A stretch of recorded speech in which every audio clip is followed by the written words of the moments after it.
పెద్దాపురం మహారాణి కళాశాలలో జాతీయ చేనేత దినోత్సవం కళాశాల ప్రిన్సిపల్ డాక్టర్ జి జ్యోతిర్మయి ఆధ్వర్యంలో ఘనంగా నిర్వహించారు. చేనేత కార్మికుల పుట్టు పూర్వోత్తరాలు, చేనేత వస్త్ర పరిశ్రమ విశిష్టత, చేనేత దినోత్సవం ఆవశ్యకత గురించి విద్యార్థులకు అవగాహన కల్పించారు.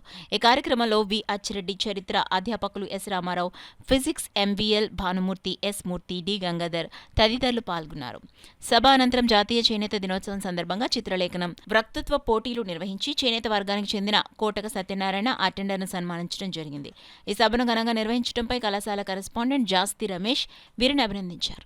ఆయన ఎంతో ఇష్టంగా పని చేస్తూ ఉండేవారు. సో చేనేత పరిశ్రమలో ఈ కద్దరు వస్త్రాలను నేయడం అనేది మన ప్రాచీన కళ. దానికి ఎంతోమంది ఆ కళాకారులు కూడా ఉన్నారు.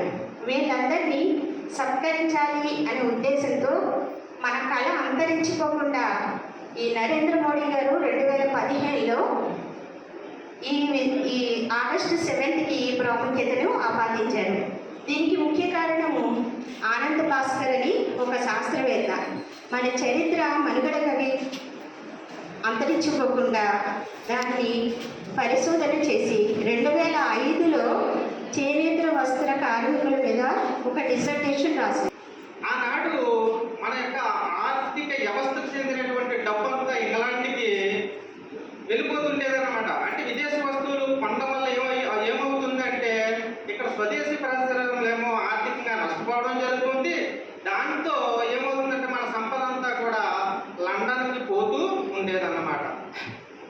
దీనిని గ్రహించి ఆనాటి అతివాద నాయకులైనటువంటి అనేక మంది మహానుభావులు ముందు మన పరిశ్రమలను స్వావలంబన దిశగా తీసుకెళ్ళినట్లయితే ఆటోమేటిక్గా ప్రతి ఒక్కరూ కూడా ఉద్యోగాన్ని పొందుతాడు. తన కాళ్ళపై తాను కాళ్ళపై తాను బతుకుతాడు అని చేతి వృత్తులను ప్రోత్సహించడం, అందులో భాగంగానే స్వదేశీ వస్త్రాలనే ధరించాలి అని ధీటుగా పేర్కొనడం